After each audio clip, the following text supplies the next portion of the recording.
Hi, my name's Adam Herendeen. I'm part of the U-Lug here in Utah. I built a couple Viking Great Halls.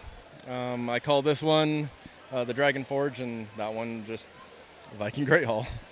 Um, this one was kind of modeled off after a building in the game Skyrim, and I like the style of it. I know a lot of people don't mock build in Viking, so I decided to do something that not a lot of people do, and I thought that would Vikings kind of fit the bill. So I think it turned out all right. Yeah, I think it's better than all right. This is fantastic. I mean, just the size alone is amazing, but then you've got so many details and the different styles of architecture here because you're doing Viking, which, like you said, isn't real common. So let's start with maybe kind of the buildings themselves and how those came together for you. Yeah. So pretty tricky because the different roof angles, like Lego doesn't make those click hinges. I tried doing click hinges, but they only go about 90 degrees, so I had to actually use like bars and clips to get the right pitch, to get that nice steep angle, which makes them pretty fragile. But then I also wanted to give it some sort of like texturing, and that's where the shingles came in. But that dark tan is real expensive. So I definitely had to kind of mix it in with some white like snow.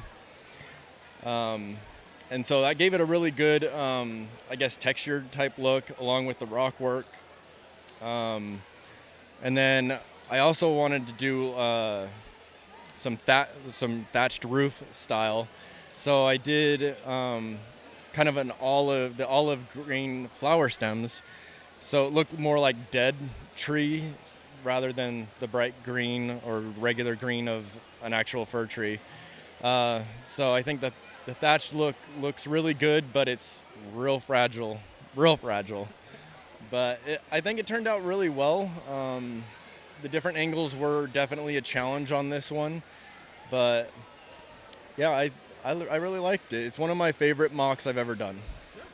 It looks fantastic, and that section contrasts nicely with kind of the rock work over here. So you've got a couple different types of rock work here. What all is included there?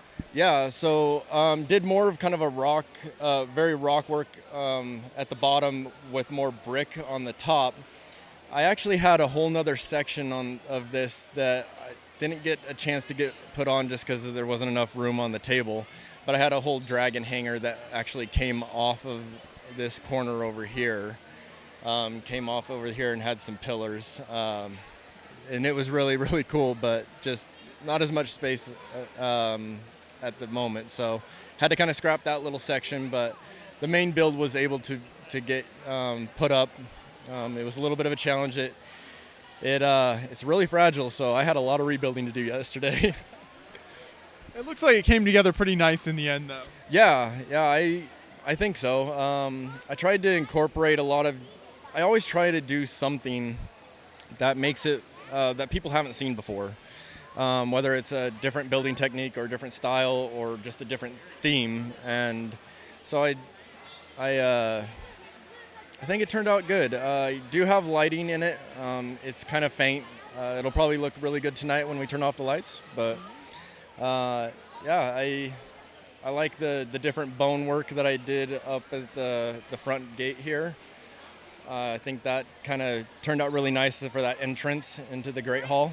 So, for the minifigures themselves, are these all using like the older Lego Viking minifigures? Is there custom stuff in there? A lot of them are from the like Vikings from back in the day. I think it was like early 2000 is when they did the Vikings line, one and only time they did it. And so it was pretty, so as far as getting torsos and Viking minifigs, it's pretty slim pickings. They did come out with that CMF figure that I was able to get quite a few of them. I brought a few for this build, but yeah, there wasn't a whole lot of choices to choose from. I did get some of the Viking chess sets, which helped get me a lot of Vikings real quick. But as far as Viking, my Viking army is probably, I didn't put them all out, but I think I have somewhere close to about 130, 140 Vikings total. So that's a pretty large great heathen army. Yeah, so. it's a horde at that point, I think. I think so. Yeah. So I think it's gonna. I would like to keep expanding with this, but yeah, we'll see as I continue doing more Viking stuff where it progresses from here. But we'll move down to the Great Hall here then, and tell us a little bit about kind of the style of this, because it's very different than the sharp angles of that one. Yeah. So when I was originally, this is my first Viking Great Hall I did. When I was trying to look up kind of concept art and whatnot, I found something from a video game called For Honor, and they had a big Viking Great Hall in the game that I took a lot of inspiration from to achieve this. This was a difficult build as well, just because of the rounded roofs. It's very difficult as Lego is very blocky and square, but they came out with this wonderful thing called mixel joints, and so mixel joints helped create the round parts of the roof, which is pretty neat. Also incorporated the thatched roofing on that, and so I think it came together pretty cool. I like the different styles between the two, so yeah. Did a couple big sculptures on each side of the doors of just some Vikings or Norse gods or something. But I think it turned out really well. Yeah. And the trees are also fantastic here as well. So what was your technique there? So, to build, so Lego doesn't do very big trees. So I wanted to make it look like it's up north and whatnot. So those are a lot of flower stem pieces on the little Travis bricks, and kind of turned at different angles to kind of make it look more full. But they are very fragile. Those flower stem pieces don't have the clutch power that normal brick does. So, but I think they came together really nice. They look like pine trees, I feel, and then I added just a few other types of trees, added some lighting effect. You can see up there in the front with the flames. So they're fragile and they're hard to build, but it's one of my earlier attempts of actually creating actual Lego built like fir trees. Mm-hmm. And you even got some nice lighting incorporating there with the fire, which I think adds a great little effect as people are walking by and checking it out. Yeah, absolutely. Got those, they're just little LED lights. Really, they're just smaller than the top of a stud. And so, but it, and it's got a little little computer thing that helps it make it flicker and kind of brings the whole thing to life a little bit more. What is the base underneath there like as far as what's built up? Is that all structural? So I actually have a wood base underneath it. I was worried about the weight. So I built a wood frame structure underneath, set it on top, and then built around.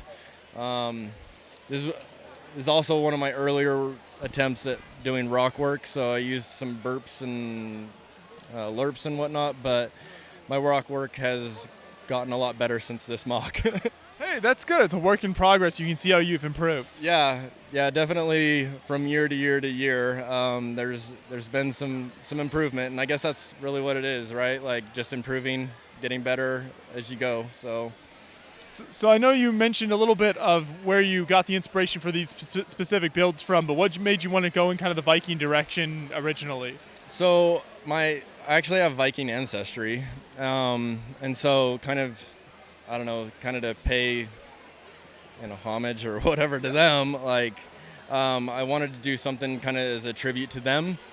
And again, like it's not one that a lot of people build, and so I like to build things that when people think castles, they do a lot of stone walls and stuff like that. And so I like to do things that people haven't really seen and get them excited. And I think this fit the bill. Do you have any idea how many pieces are in each of these builds? I don't. I do know that there's over 2,000 tile pieces just for this one to make the roof. If I had to guess, I would say this one's around probably 15,000 pieces. The other one is probably around Probably 10. So that's, again, just an estimate. So It adds up quickly as you're putting this together. And of course the water here, which quite a lot of pieces in there as well. yeah, definitely. There's a lot of different water techniques. This is just an easy way, just pouring it out. And so there's, I don't know how many of those there are, probably 100,000 or more. A lot of water.